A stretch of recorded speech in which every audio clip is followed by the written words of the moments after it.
Hello, everybody. It's 7th of May, and I'm recording another talk of mine, and again in English, today preferably in Canadian English. And now I'm not really into, cars and automobiles, but today I will be speaking with the person from the business of crash tests. And my partner in crime for today is Mr. Mitch Dorge. Hey, Mitch. How's it going? I think this is a Uh, great idea, by the way. It's always nice to have a conversation rather than sharing privileges. yeah. Mitch, as I told you before, there is no script, and there are no questions written down earlier. But the first question is the same for all of my partners in these conversations. So the first question for you is: imagine that you are approached by a person on the street, and that kind of person asks you, "What do you do for a living?" What can you tell us about your way of living and your job, or what do you do? Well, that's a multifaceted question. First of all, I think that I would probably introduce myself as a drummer. And by drummer, I mean one who not only plays drums, but functions as a part of a band. The band that I happen to play with is a band called Crash Test Dummies. However, that is not my sole occupation. So when I'm not drumming with Crash Test Dummies, I could be drumming with any number of artists. But I also function in the world of creating music for film and television. And a lot of that comes from my desire to, I'll use the word sound design. I love creating sound design. And that has crossed many lines in that one, I'm able to take film and television and create an atmosphere for it. But if you listen to our second record, which is God Shuffled His Feet, and the third record, which is A Worm's Life, you can hear a lot of atmospheres, sound effects, and those kinds of things that are going into those songs, which were in part a lot of it created by me. So I also like to think of myself as a composer, as a producer, and not I wouldn't say I would use the word producer in its cliche sort of sense. Oh, I'm a producer. I would say that I'm a producer and that I love to collaborate with people in terms of trying to make their medium, whether it be music or film, try to add something to it to make it better. And uh, and by better, I don't mean that it's something bad that I'm making better. I'm trying to say that whatever it is that I'm adding, whether it be something it could be a product that's good or great, I'm just trying to see if I can make it better than what it normally is. If I can contribute something which adds to it, then that's what I want to do. If I contribute something and it doesn't add anything, then I don't necessarily want to do that. When I'm not doing those things, many of the things that I've done as a drummer or as a musician or whatever it is that I contribute to a band or a film or anything that I'm involved with, I like to think is generally a positive thing. So when I'm not doing those other things, I'm also out working as a speaker. I'd like to say, in some cases, a motivational speaker, but maybe not so much motivational as experiential. I like to use my talks to have people experience something about themselves and experience something about me. And of course, all of these things I take from the world of music. So maybe I would go back and before I would say drummer, I would say musician, all around musician. Now, I would only make that distinction because very often people, when they say drummer, they don't think musician. And every drummer I know, you generally functions as a good musician, but we don't see them playing other instruments and doing other things. So we tend to think of them as drummer and musician. We like to categorize things and put things in boxes. So that would kind of like be the tip of the iceberg, but that is what my life is. That's how I would introduce myself, I think. You managed to mention the distinction between a drummer and musician, or how to distinguish these kinds. It reminded me of a really bad joke. Why why did the drummer was kicked out of the band? Why was he kicked out? I don't know. Because he kept hanging with musicians.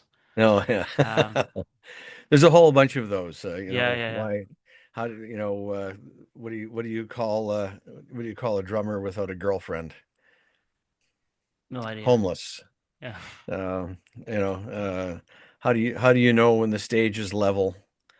Because the drool drips out both sides of the mouth at the same time. All those kinds of things. And what's the Yes. difference between a drummer and a drum machine? Um, a drum machine keeps better time. No, I don't. What is it? You only have to punch the rhythm into the drum machine just once.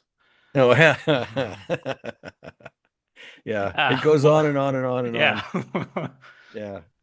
The thing uh, is, you can take all of these things and turn it towards any instrument, really, yeah, but sure. drummers have to take the beating of it. And it goes way back. It goes way back to the Beatles, right? Hmm. Everybody used to think that Ringo was The the sec dumb one in the band, you know?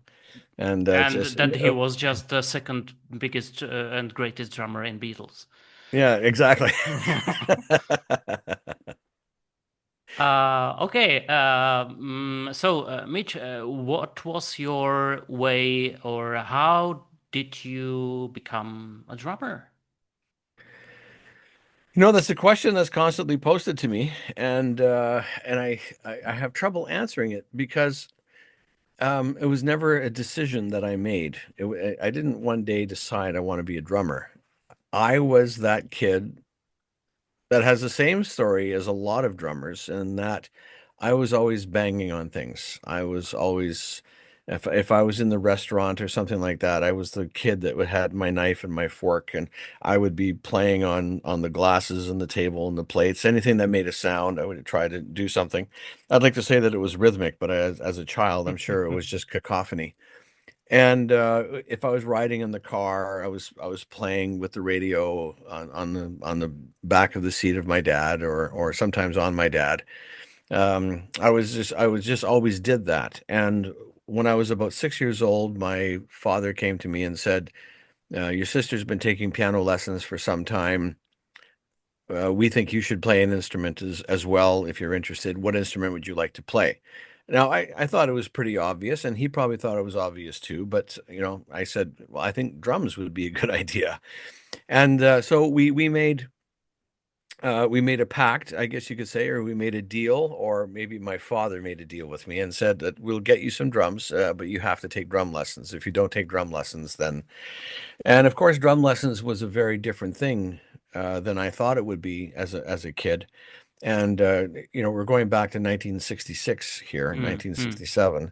And so, drum teaching at that point in time was very much you open a book and these are the exercises that you play. And if you want to learn the proper rudiments of being a drummer and all those kinds of things. Now, to a kid, that's not really exciting. Even as an adult, right? That's not really an exciting thing to do. And I had a lot of difficulty taking those lessons. And I did go to him and say, like, I don't want to take these lessons anymore. And my father said, well, if you stop taking the lessons, then drums go away.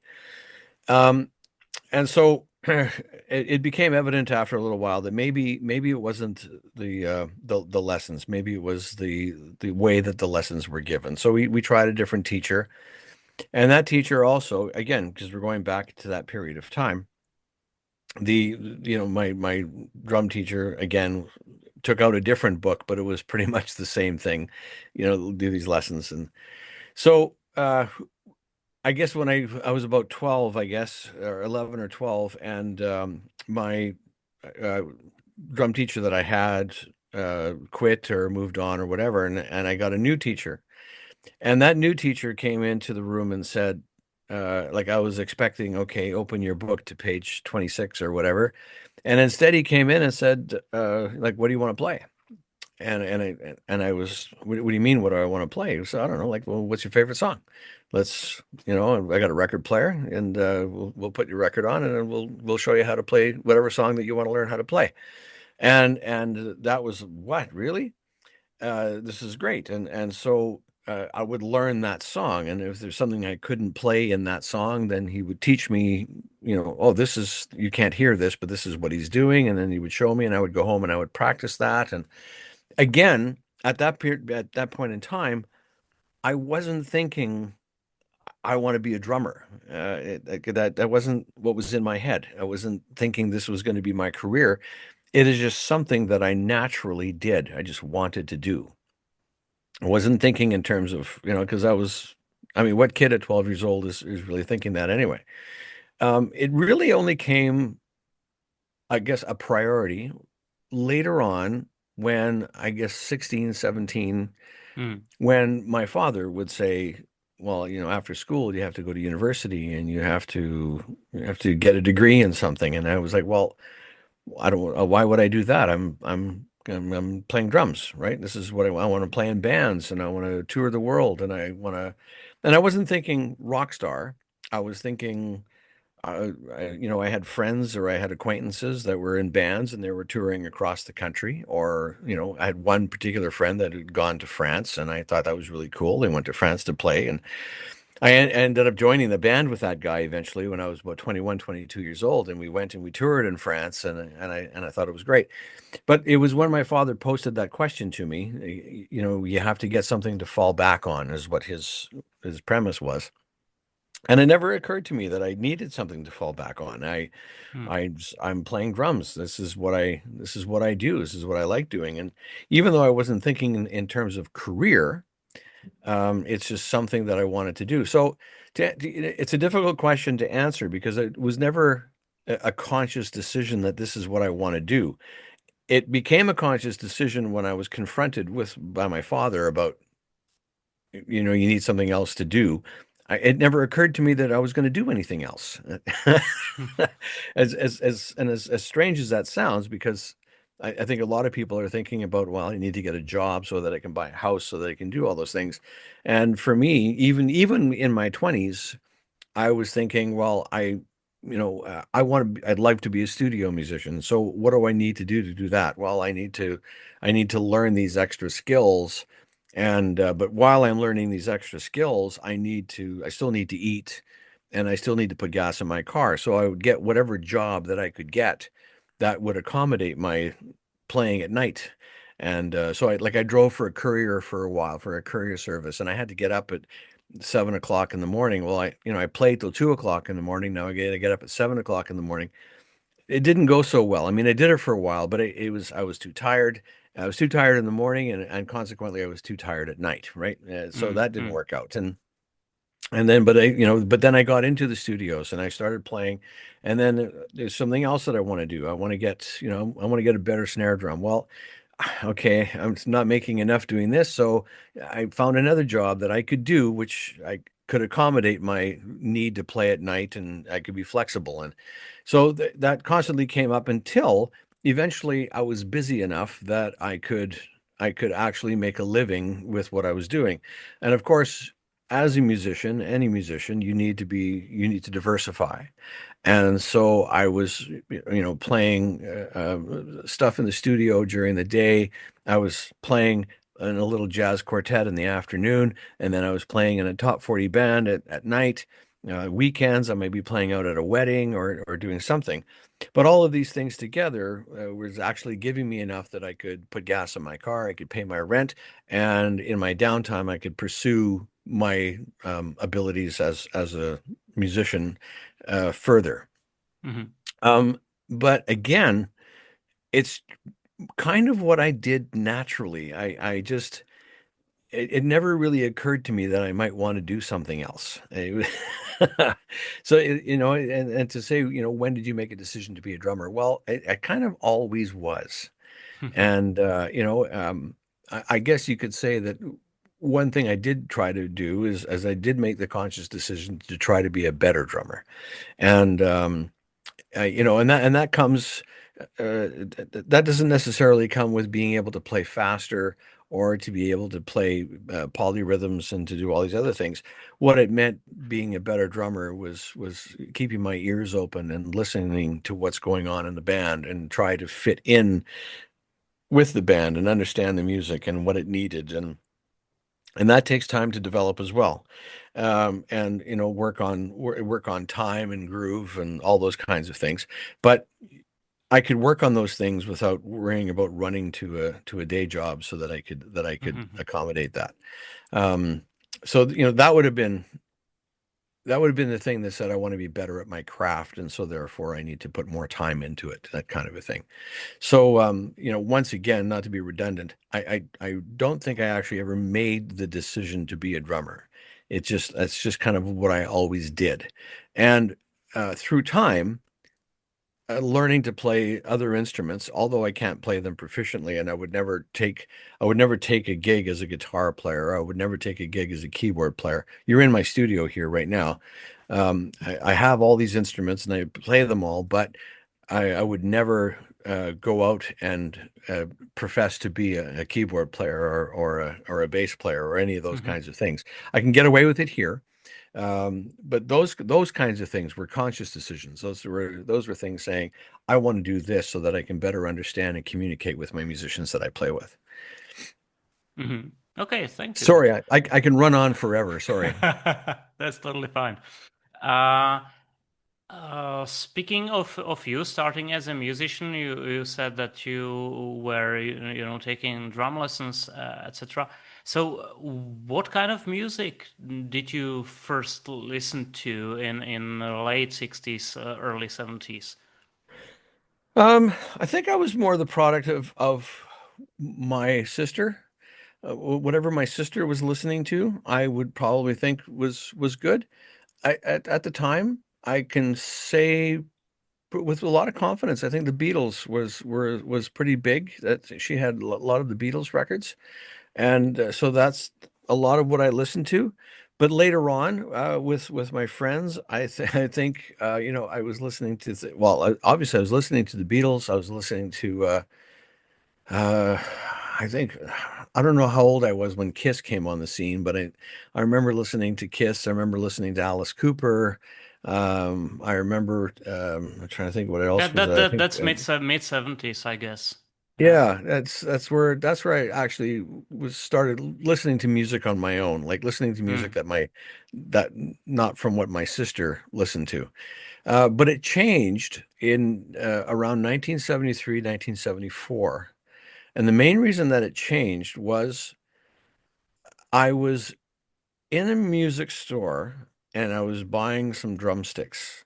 I was with my friend Brent, who's passed on now, but I'd like to pay, I always like to pay homage to him because while it just that thing that happens in life, there was a guy who came to the counter and said, uh, I've got this band and we need a drummer. And I was quiet at the time, and my friend Brent said, "Oh, this guy right here, he's like the best drummer in the world." And because he thought I was at the time. Of course, I was 14 years old or 13 years old.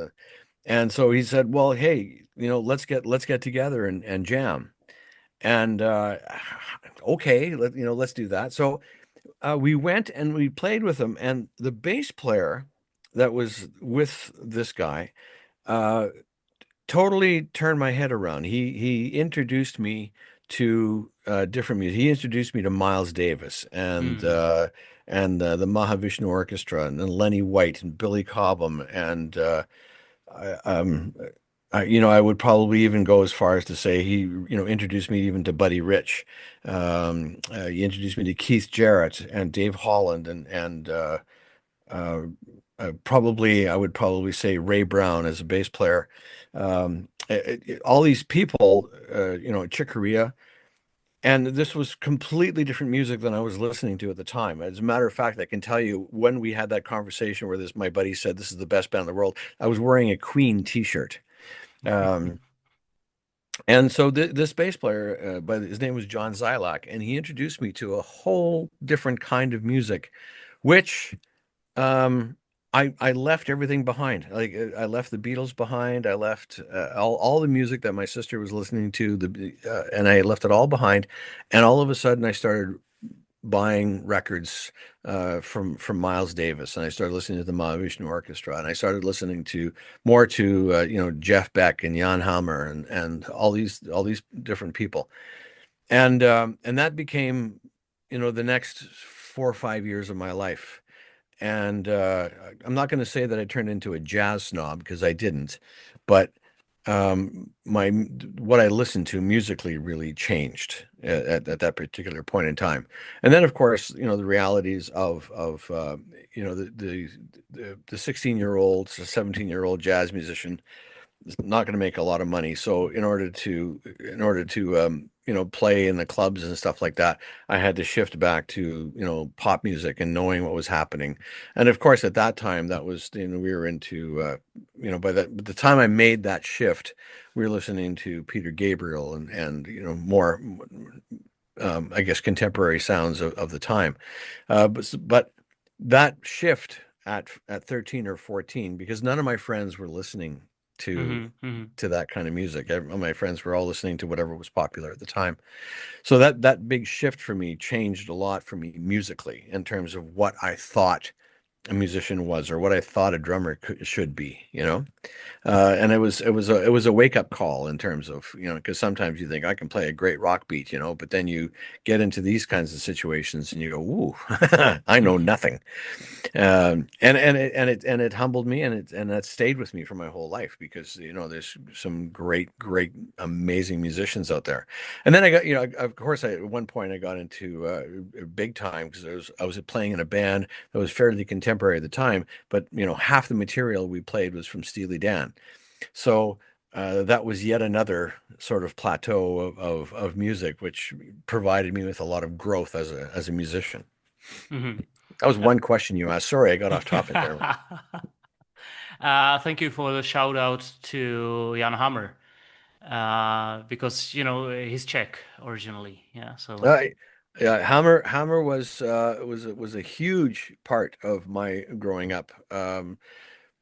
Partly because I think it was Lead Boots or the Jeff Beck There and Back. I think Jan Hammer was huge on that album, Mhm. and I used to think that anything that Hammer touched was gold, and I still do. I don't know if you remember, but our keyboard player Leith, Mhm. also a big Hammer fan. And I so, see. we love manic depression, I think is the version of manic depression that he plays. It was fantastic. And so sometimes at soundcheck we play around with the manic depression. I see. Yeah. Yeah. So I mean Hammer was huge for me. Hmm. Uh, are you able to name some of your drumming influences back then? Who were your drumming idols? Back in the day, um, I would never say that I had idols. Um, I would say that there were many drummers that I had much respect for. But I would say it was quite diverse. Back in the day would have been, how far back are we going here? Up to you, really. Um, okay, I would say that the period in my life where drummers made a difference to me because I was listening to the what the drummer was doing. I would say Tony Williams. I would say Ian Pace from Deep Purple. I would say Buddy Rich. I would say Lenny White. I would say Gene Krupa. I would say Louis Belson. I would probably like the list would really, really go on. Art Blakey would probably be one of the biggest influences because I used to love the way that he heard time. I used to love the way that he heard drums. It wasn't about chops like it would be, say, with Buddy Rich. But Billy Cobham would have been a big influence. Again, a lot because I listened to that music. Jan Hammer was Mhm. also a good drummer. I don't know if you knew that. No. So the list really, really goes on. Just by sitting here and making me think of all these names, it's difficult. But there's so many that had a huge influence on me. Um, uh, I would in different worlds, right? Um, that they came out. Obviously, guys like Steve Gadd were a big influence on me as a kid because he played, Bernard Purdie, like all the Mm, drummers mm, of mm. Steely Dan. Um, the drummer Steve Ferroni, who was playing with the Average White Band, I think at the time. Um, you know, uh, David Garibaldi from Tower of Power. All these guys. Anytime that I would listen to anything that they did, I mean, to me, it just sounded like I don't know that I would approach drums that way. And to sit down and listen to these guys, and they all pulled me in different directions. And of course, Tony Williams, when he played on Four and More with Miles Davis, he was only 17 years old, and here's a guy that had more talent in his left leg at 17 than I've had in my whole life, in terms of being able to express himself on a set of drums. But there was also a lot of drummers that I saw, that I experienced, that I can't tell you their names. I saw them play at some club in a little place in Paris, and and some of the clubs that I would go to in New York, and the Baked Potato in Los Angeles, and little clubs in Memphis, and little clubs in England that I would go into, and I would see these guys play, and I would say, like, wow, like I like the method in which they approach their drums is just not how I would. And I say like that, I want to learn that. I want to be able to see drums the way that he sees them or she sees them. Terry Lynn Carrington was also a big influence on me when I was coming up. Um, so there's the list goes on, some named and some nameless, because I never met these people, but I thought, wow, like these are great musicians, right? Not just drummers, because what they bring to the music is not just um, a drum machine. They bring style, they bring flair, they bring dynamics and finesse, and I've always tried to stay away from the idol worship, and not to bore you with details, but many years ago, Modern Drummer had Dave Grohl on the cover of Modern Drummer magazine, Mm. and someone had written in to Modern Drummer magazine on the next issue. Um, Someone had written in saying that they were very disappointed that Modern Drummer should have someone like Dave Grohl on the cover of their magazine because he didn't think that Dave Grohl was the kind of drummer that should be on the cover. And this guy went on to, I'm not going to say he dissed him, but he most certainly didn't display any level of respect for Dave Grohl. And um, at the same point in time, and it may have been the same issue, but there was this, who's the best R&B drummer? Who's the best rock drummer? Who's the Mm, best mm, this? mm. And so I at the time I was writing for a magazine in Canada called Canadian Musician, and I wrote the drum column for that. And the article that I wrote, I'm not going to go through the whole article, but the point behind the article was who could have played drums better in Nirvana than Dave Grohl?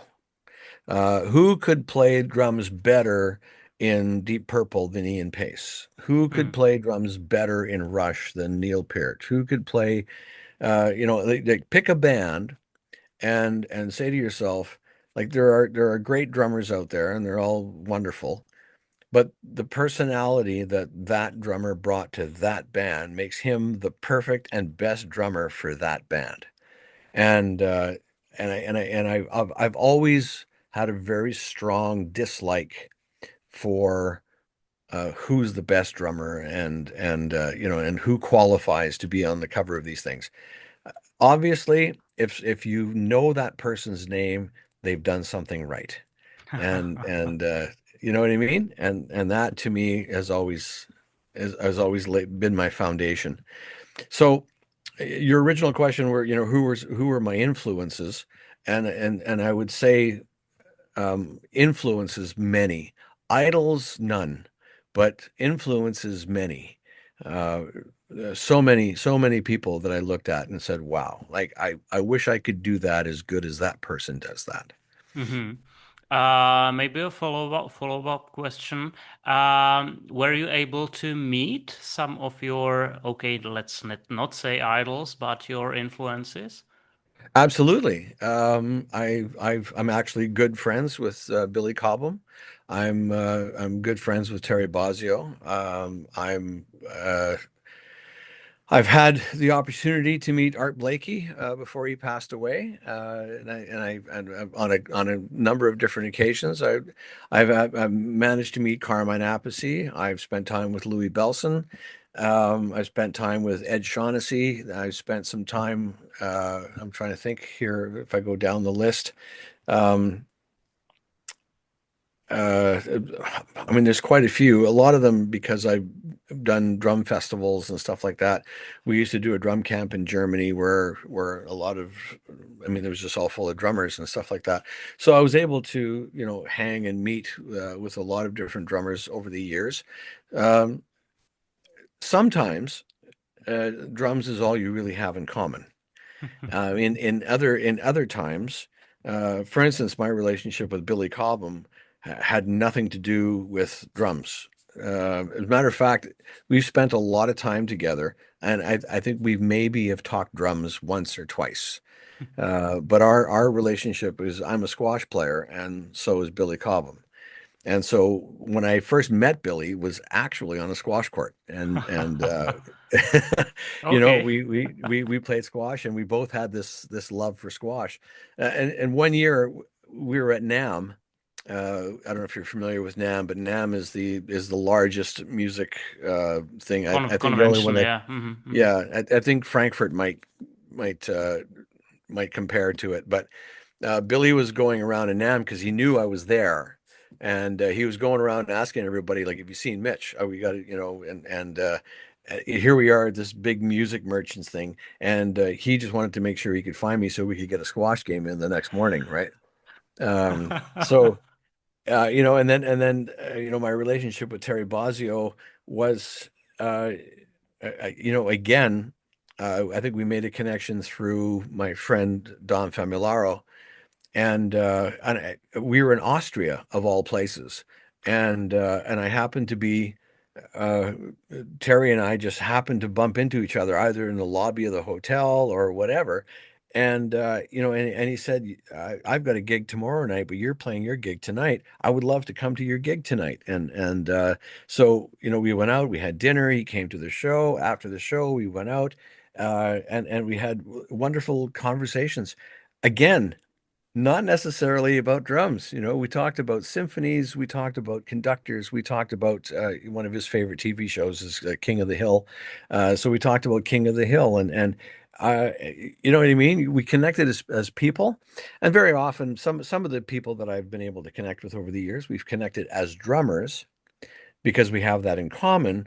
But after a while, you kind of go, well, we don't have these other things in common, such as children and all those kinds of things. So the relationship is good as drummers in common. But so of the many people that I've had the opportunity to meet, I would say that I've been able to say to them, thank you for the lessons you've given me, vicariously through playing with the artists that you play with and the way that you approach the drums and the way that you've done things. And I really think that that's cool. Hmm. And so thank you for that. Thank you for contributing to, you know, my own musical career.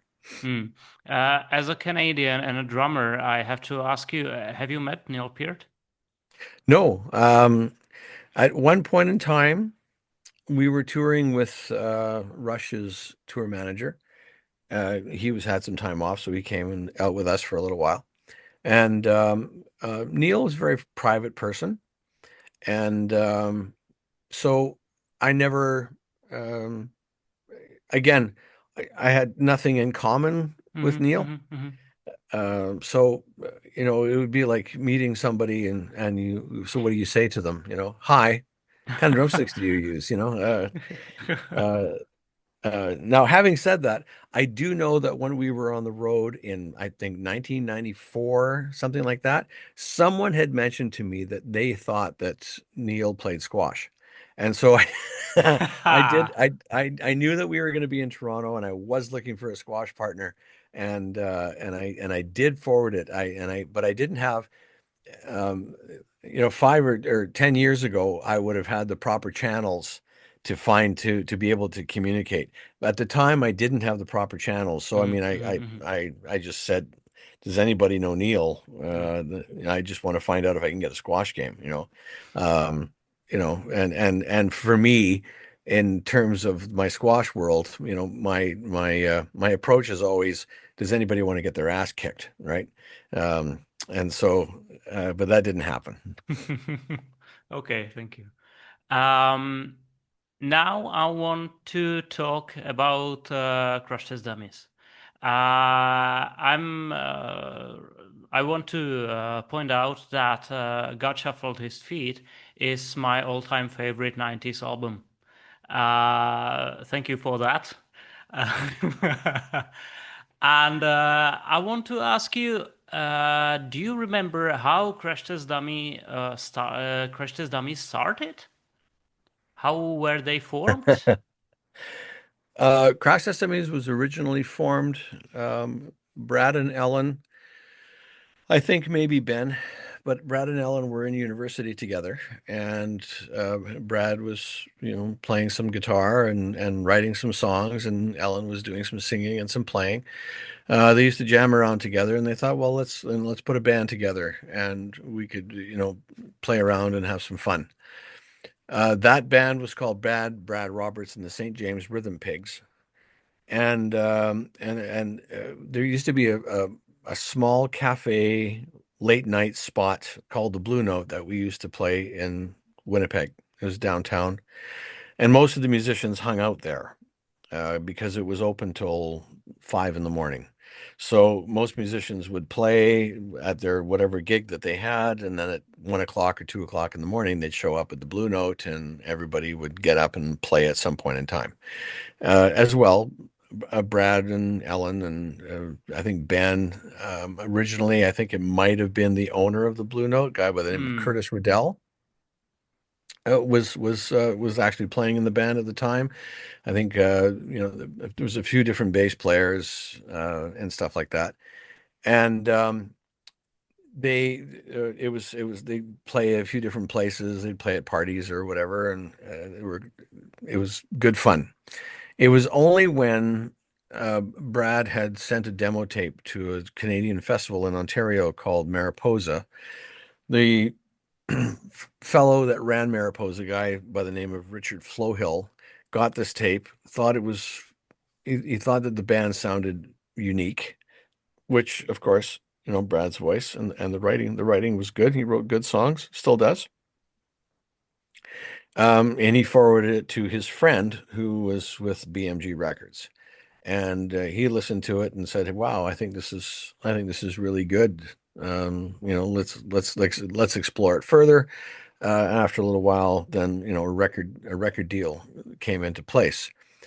At that point in time, because Crash Test Dummies wasn't the name that Brad was most proud of at the time, he wanted to change the name to the Oxymorons.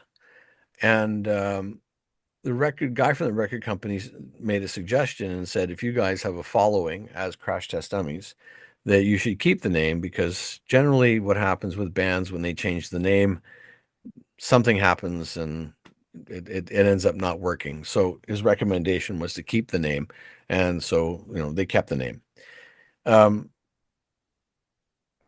I would say that to Brad's credit and to everyone in the band, I wasn't with the original band.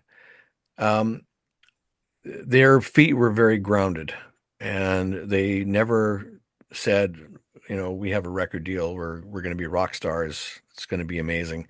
They never did that. They knew exactly what it was, and they knew that in order to maintain or to, I guess, prosper from it, they had to look at it seriously and recognize it for what it was, not just get on the bus and go for a ride. They had to say, like, this is something that we need to have a lot of integrity in. And so their work ethic was not of the rock star band. It was of a band growing and maturing. And at the time, I didn't know that. I was quite busy at the time. And they had difficulties with Vince, their first drummer. And just personalities. Vince is a nice guy, whatever. Sometimes it just doesn't work out. And so they were auditioning new drummers, and they had found a guy that worked out quite well. They were quite happy.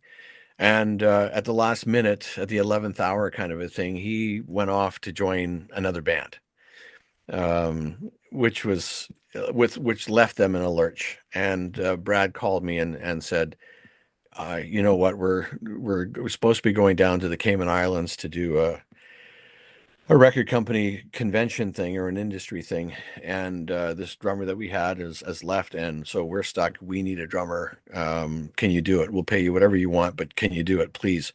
And at the time, I was actually supposed to be leaving for Europe with this other fellow, and I said, Brad, I'd love to, but I can't. I'm going to Europe, and so as it was. I hung up the phone with Brad, and this was like the old style rotary phone, and the phone was still in my hands when I hung up, and it rang right away, and it was Jacques, the guy that I was supposed to go to Europe with, and he said two of the festivals that were going out there to play refused to sign a contract, and so therefore we're not gonna I'm gonna cancel the tour. So I called Brad back right away and said, hey, if you still want me to do this, I can do it now. This all happened like in 3 minutes. It was very, very fast. And he said that was great. And so, we had some rehearsals. And on the way down, when we flew down to the Cayman Islands, I had an opportunity to really get to know Brad and Ellen and Dan and Ben better. Like I knew them from being at the Blue Note and stuff like that. And have to say that I was very, very impressed with how they viewed their situation.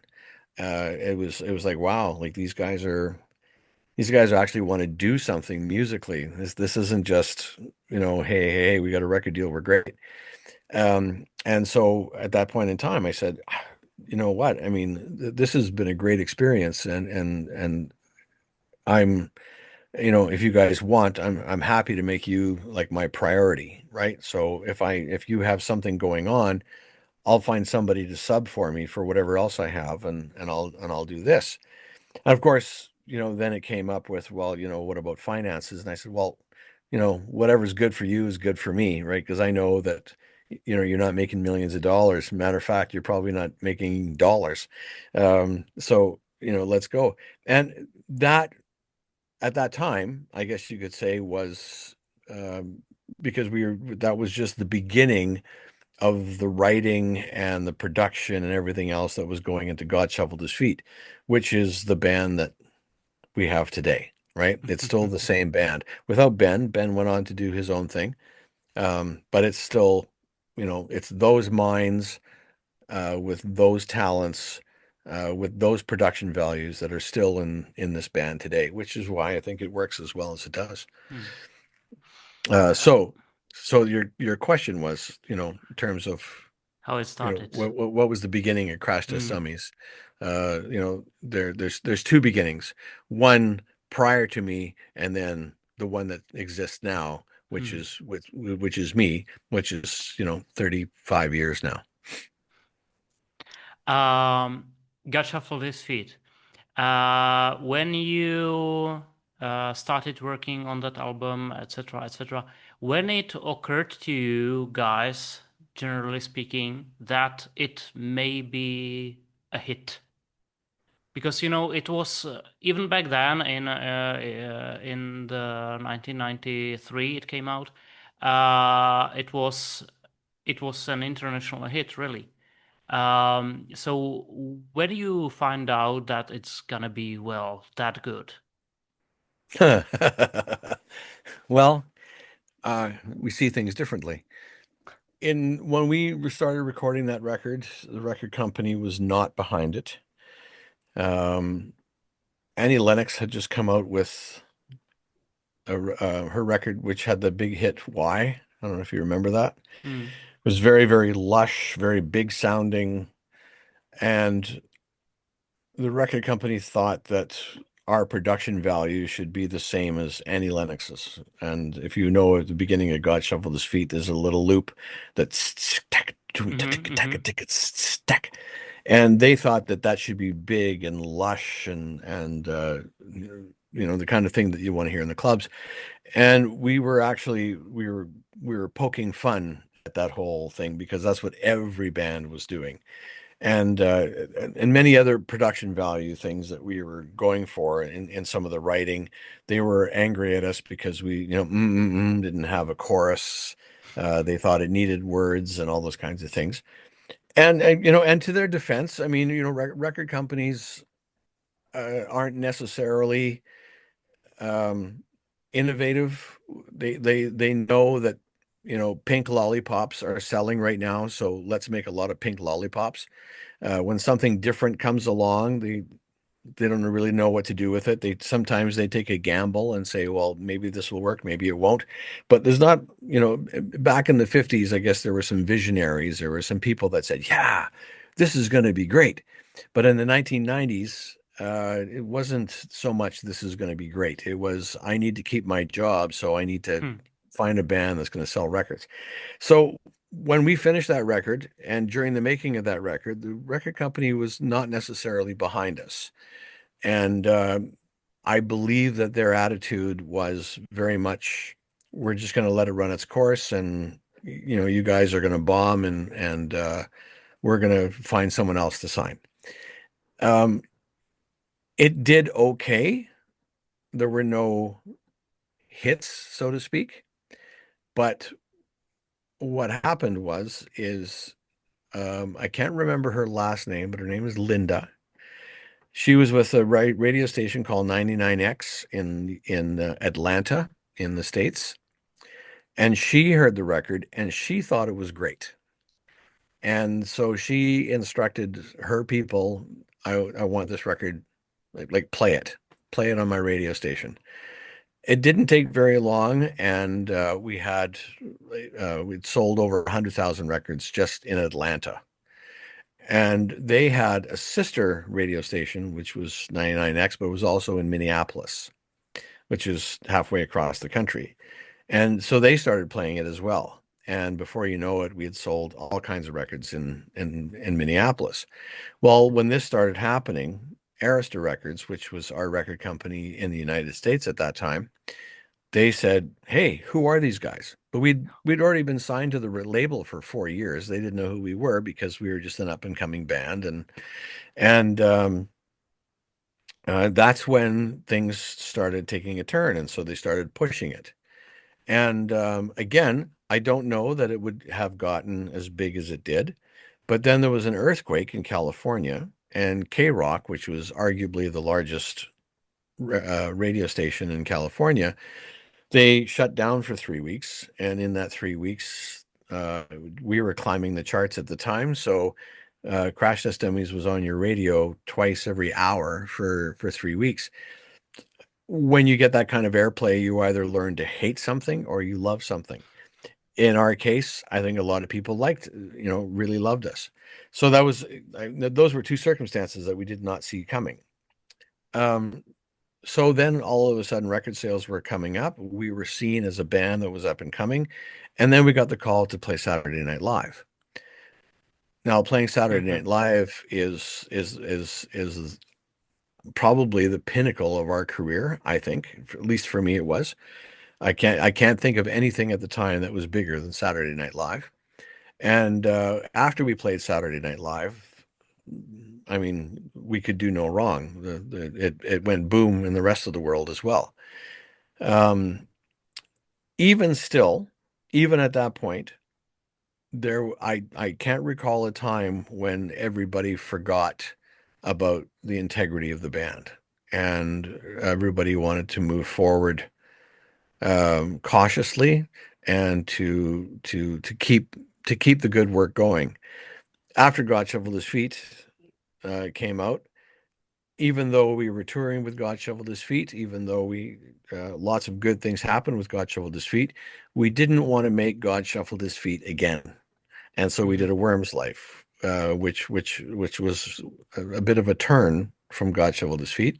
I think the production value was there, but it didn't have, I guess, what you would say, a pop song, a hit, or however you want to call it. But I thought that the album carried a lot of integrity. It's still a good record. I like listening to it every now and again. Um, and I, just as much as I like God Shuffled His Feet.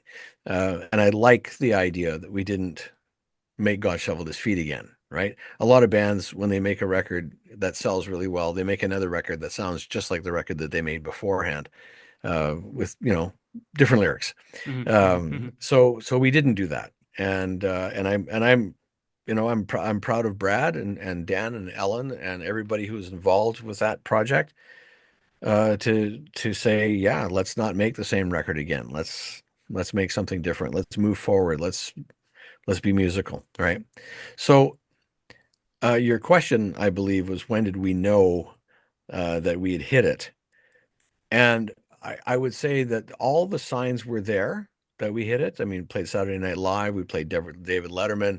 We did the Top of the Pops in England. We did I can't remember. We did a show in Germany, which was a huge show in Germany at that point in time.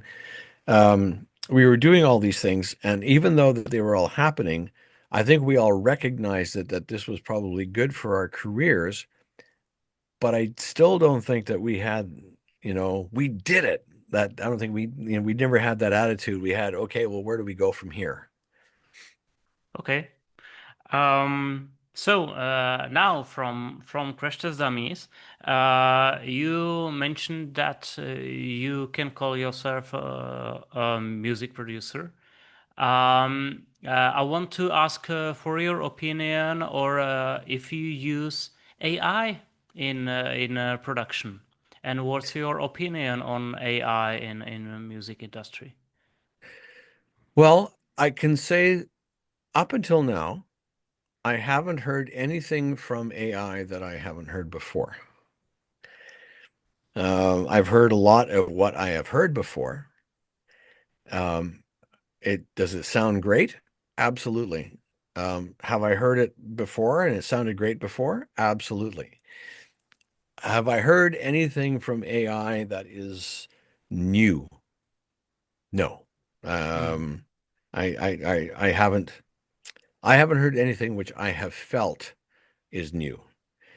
I do believe that AI is capable of creating some great shortcuts, because you can put into it and say, I want this genre of music with these kinds of lyrics and everything else.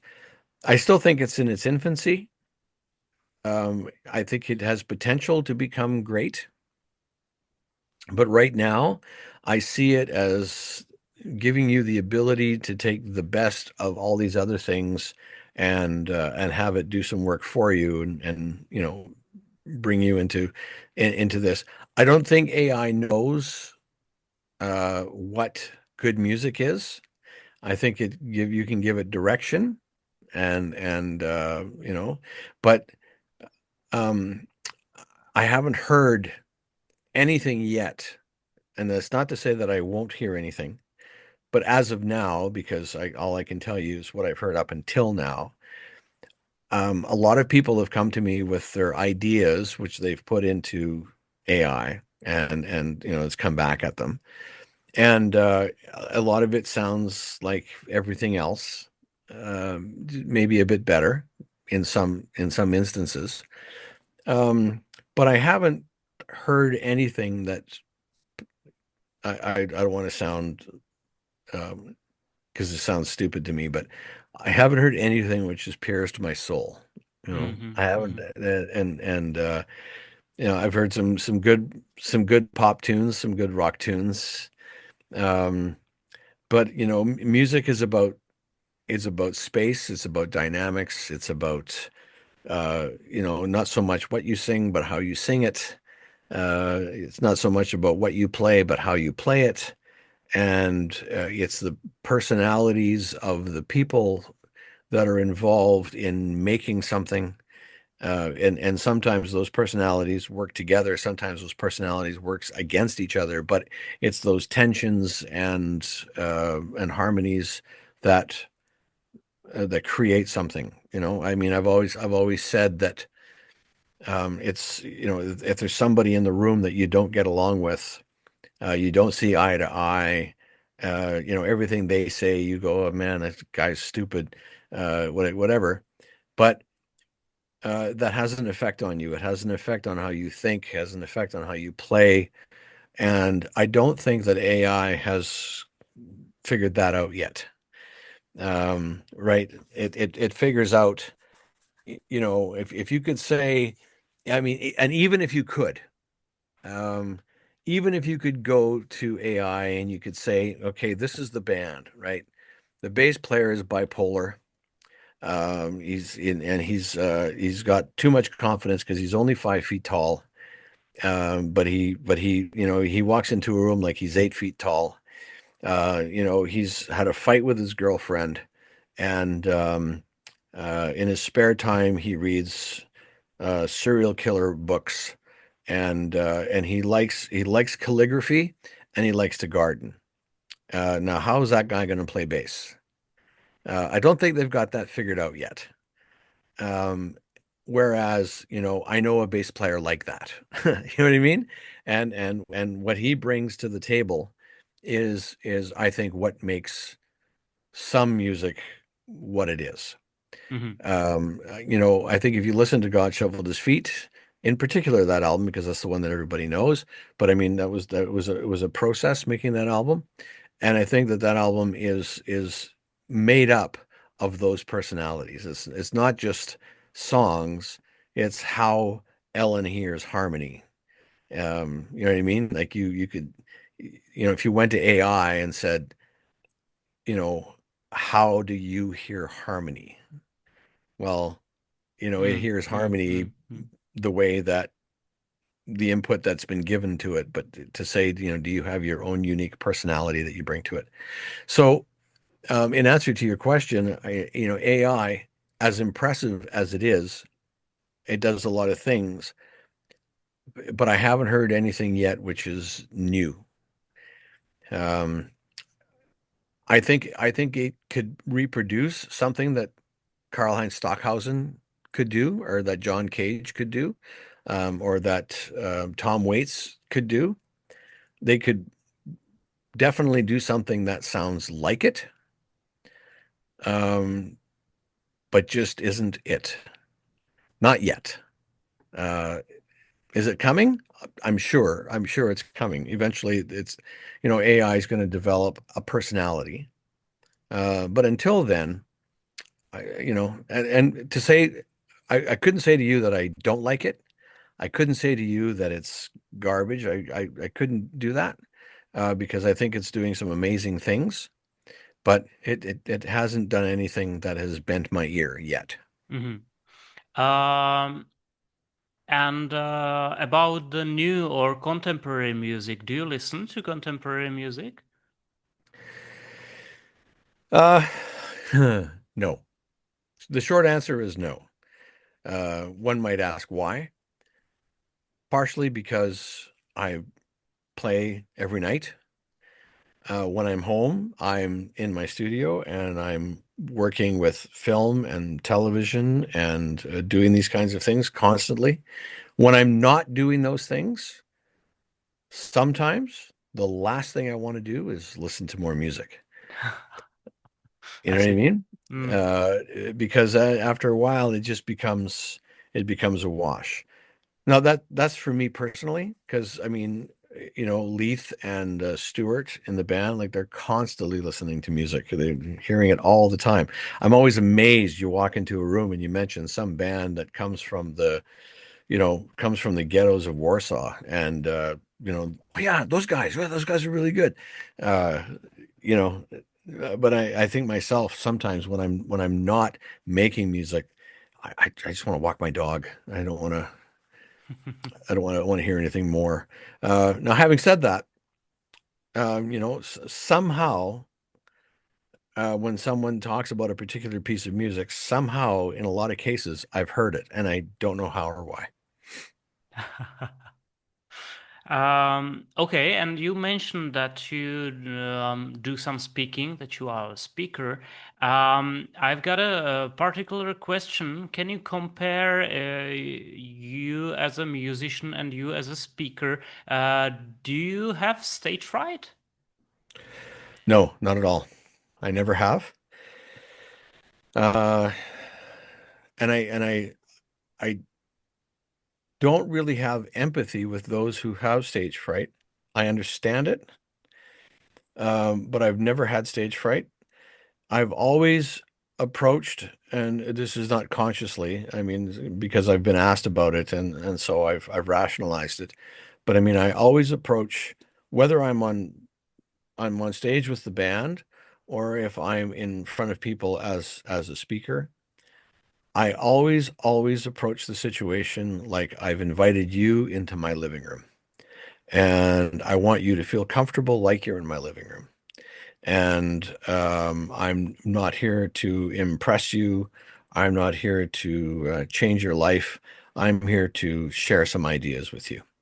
And so therefore, it's just never happened. I walk out, and I am just as comfortable as if I was sitting in my living room and you came to my house. And I say, come into my house. What would you like to eat? Let's have dinner. Let's talk about life. Mhm. Okay. So, short answer, no, never.